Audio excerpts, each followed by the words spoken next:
constitution, all of the groups, whether you are Sotho, Zulu, Xhosa, Indian, colored, whatever you can say, we are all declared the people. And so when you go to parliament, you can speak in any one of the languages of your country, or the language you are born and bred in is also official. There's no longer that thing that only the white people's languages are official languages. Your own mother tongue is also an official language as a result of the struggle we waged until we got here.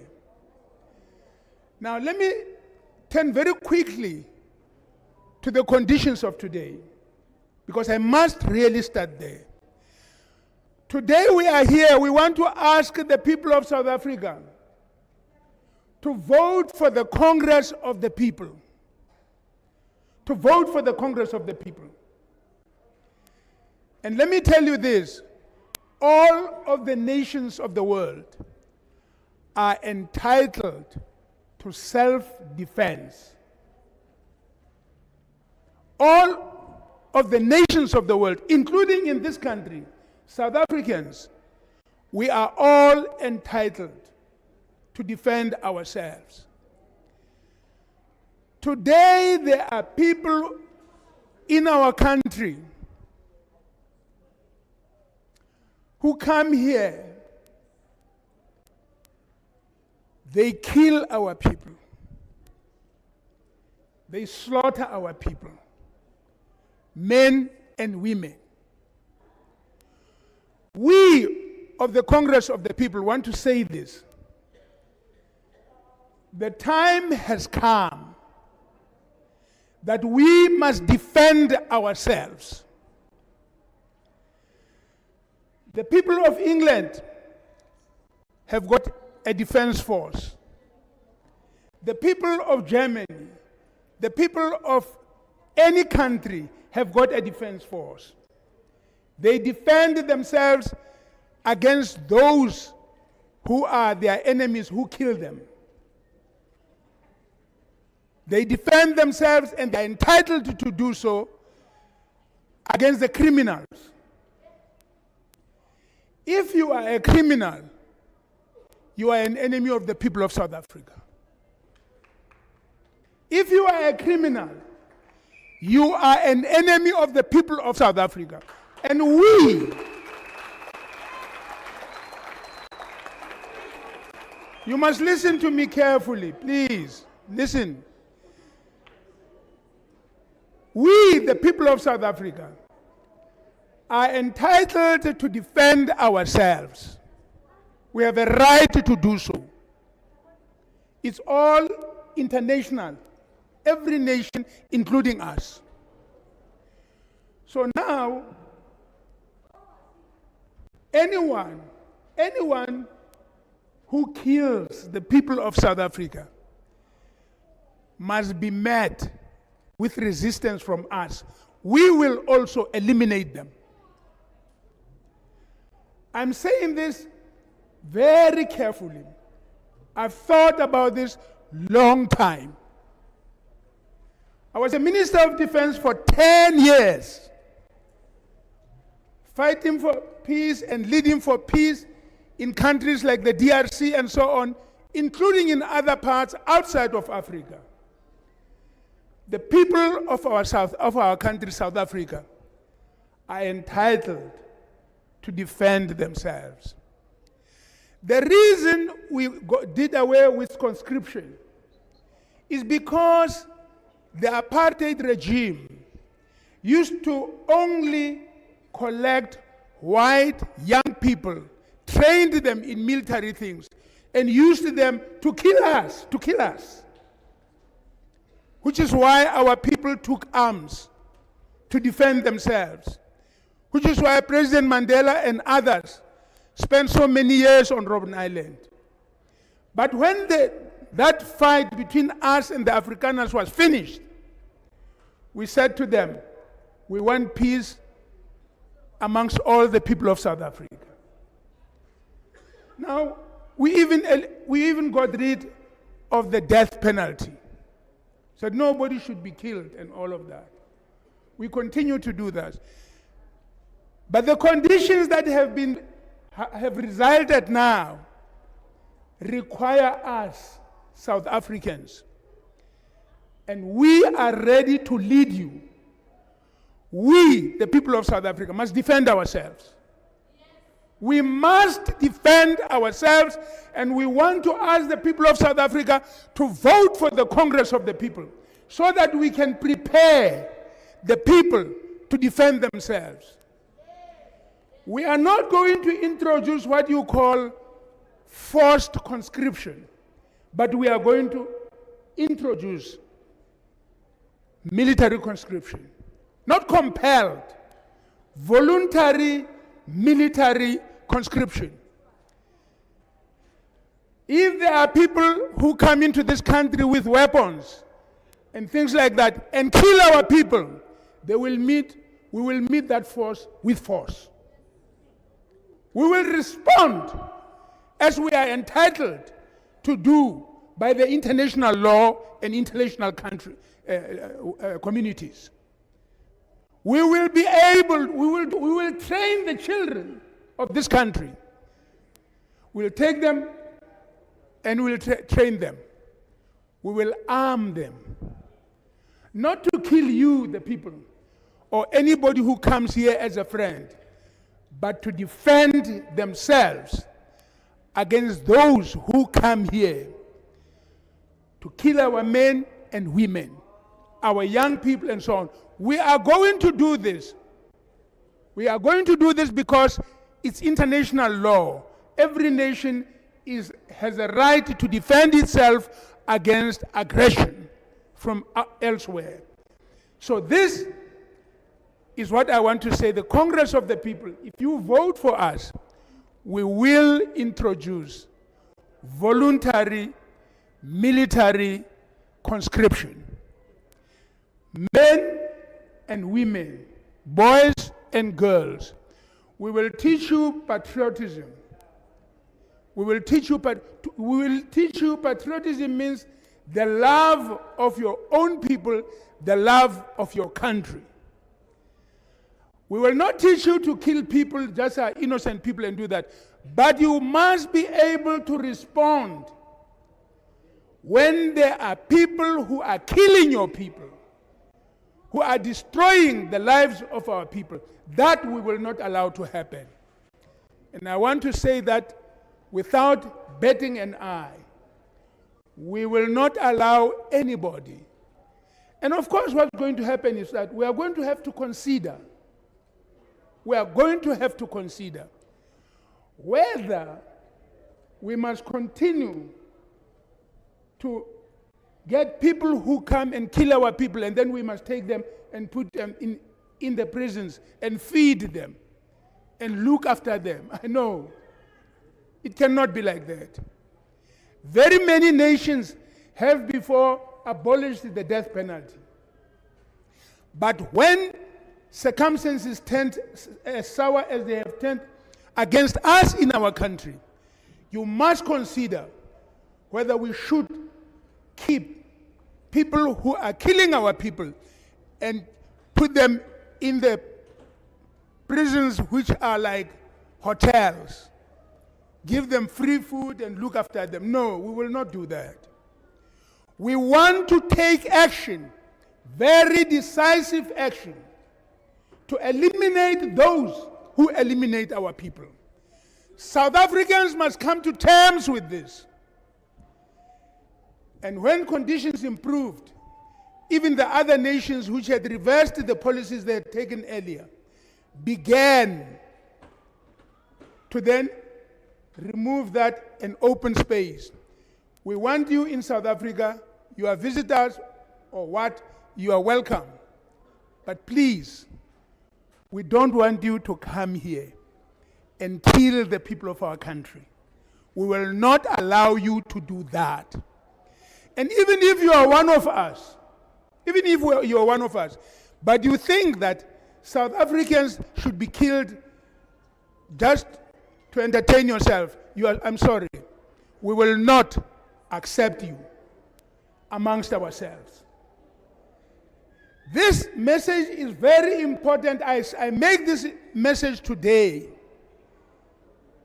I am quite satisfied and convinced there is no other way of solving this problem of the slaughter of our people in the townships, in the cities, in the towns. We can't live with it. It must be stopped. But we want everybody to enjoy South Africa. So what are we going to do? We're going to train the young people, starting with school children. Boy Scouts, we teach you, you become Boy Scout at school. I was also a Boy Scout. You become Boy Scout and so on. And one of the things you learn as a Boy Scout is to look who are the people who are criminals in the community. And you report them to your elders, you report them to the police and so on. Now we have very few police. I must tell you why I'm talking about voluntary military conscription. We're not going to force you to be members of the police force. No, it will be voluntary. Some of you, I know now, some of you want to become police persons, men and women. You will be recruited, conscripted into the armed forces. Armed forces are taught patriotism. They are taught how to use weapons. They are taught how to look after people who are sick. They become doctors, they become nurses, they become each and every. There is nothing in the military which you are not educated and taught to have. Nothing. You are taught how to make a car. You are taught how to build big weapons of war and all of that. Those things you are also taught are to be used to defend the people of your country. Not to kill the people of your country, but to defend them. You are taught those things so that you are able to live in peace with your neighbors and neighboring countries and all of that. You must know that. If you don't know the art of war, you cannot stop enemies who come to you to kill you or to fight you. You must know how to defend yourself. But you must also know you are able to defend yourself so that you can respect other people. That must be very, very clear. South Africans must give us the right to govern. And you will see what we will do. We will make you very proud people, safe in the conditions of this country. But that is one of the points that I want to make clear today. We want all of you to get education. It's a critical thing.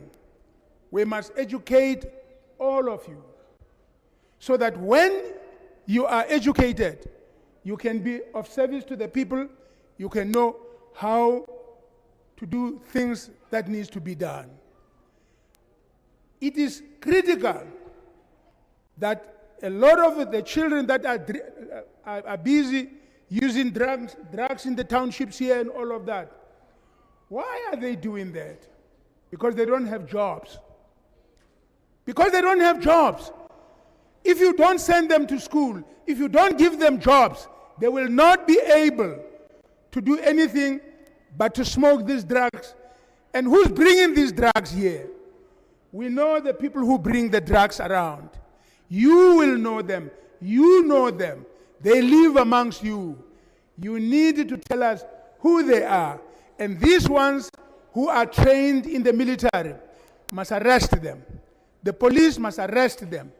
And they must remove them from our society. And then, when there is no drug trafficking, there will be better conditions of life for the people of our country. I make this plea to you, the people of South Africa.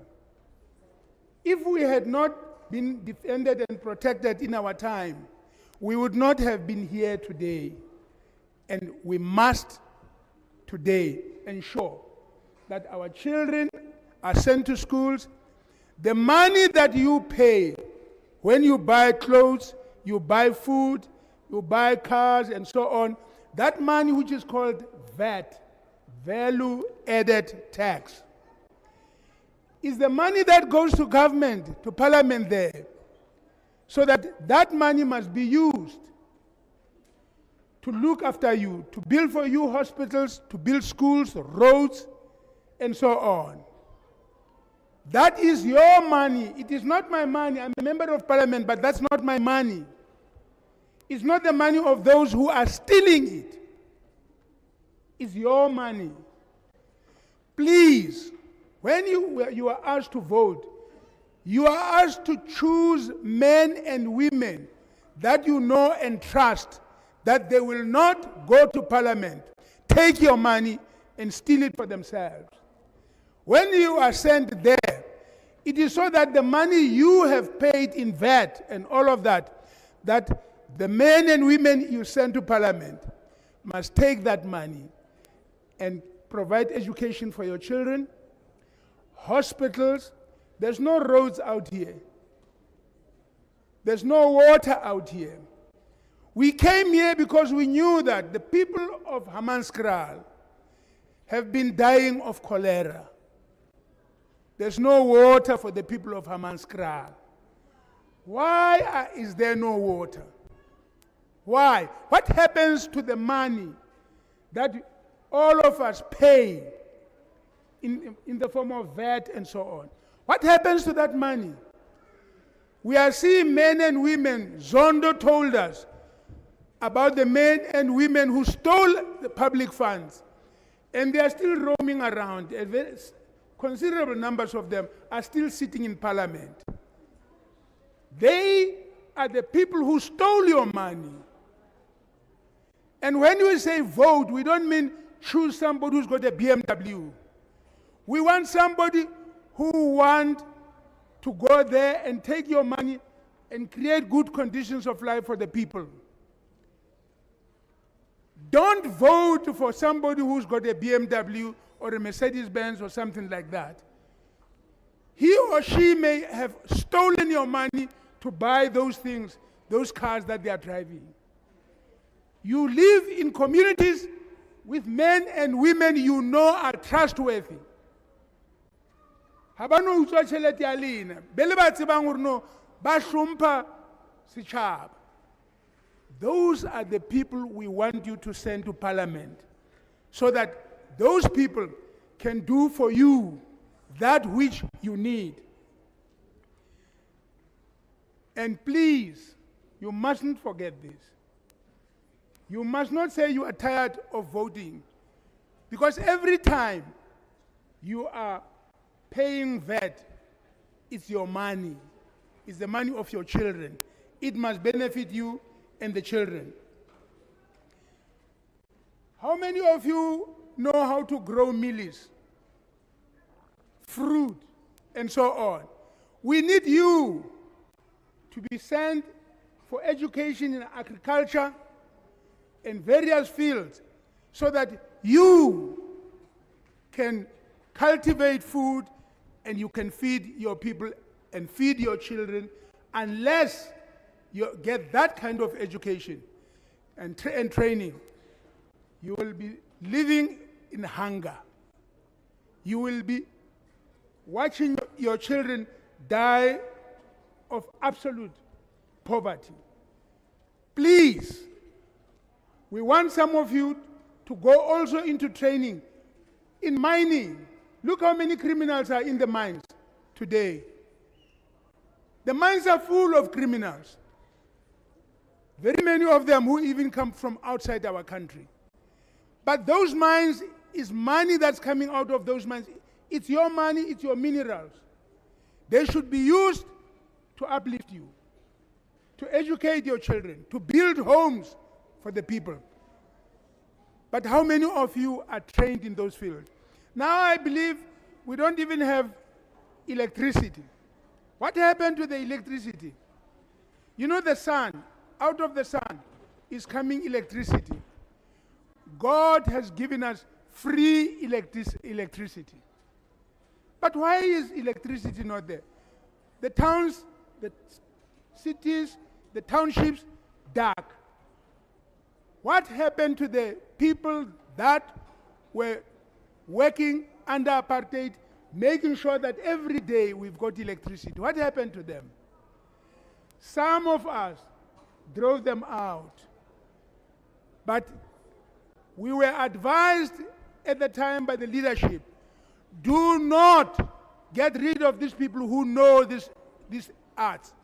You need them to teach your children how to make this electricity so that when they retire, your children can have this electricity and build it forward for all of us. We cannot explain why some of us decided, no, get rid of it, we want that money for ourselves. So South Africa is a country in which you are destined to recover that which belongs to you. You must do so. You must learn these things.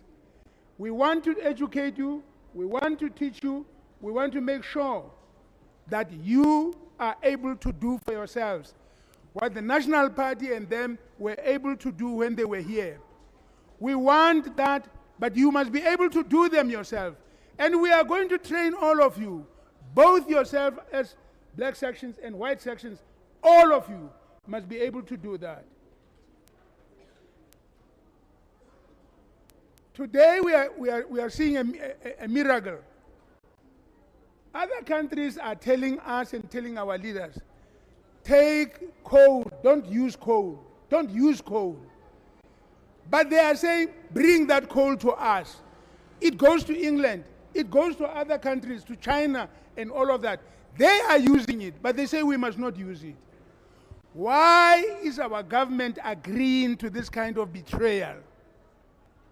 Why do they not want us to take that coal? There at Sasolburg, we used to take a lot of coal out, made petrol, made oil, and all of that. Why have you stopped to do that? Why can't we go on doing that so that our people can have electricity, can have petrol, can have oil, and so on? Why? Why is it not being done? We are free today. Today we are free. Let's teach our children, give them education. They must go into Sasol. They must do that which was done by the National Party government. And we need that oil. We need that petrol. We must have them.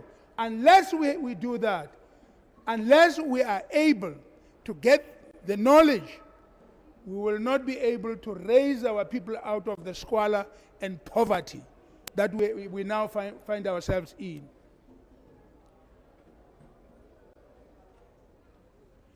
Well, I know that some of you will not realize this. We have these people called middle class. These people called middle class are people that have been educated and trained. There's no reason why we cannot make middle class out of our own people. Why are we not doing so? We must do that. Government must not keep taking the money. Some of the people are taking your money. I know that some of them put this money, they get and they put it in their pillows. They put it in their sofas. They sleep on it.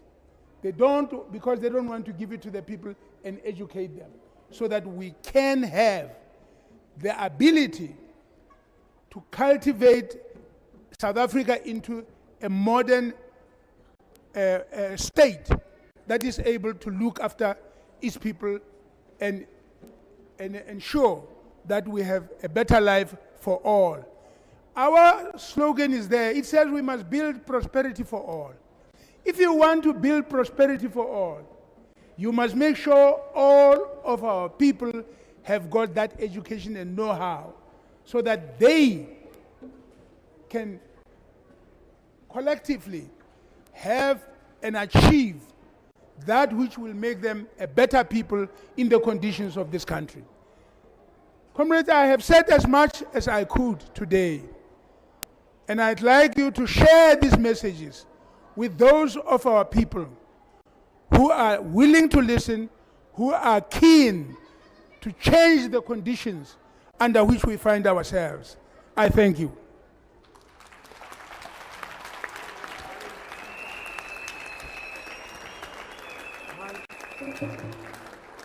Thank you.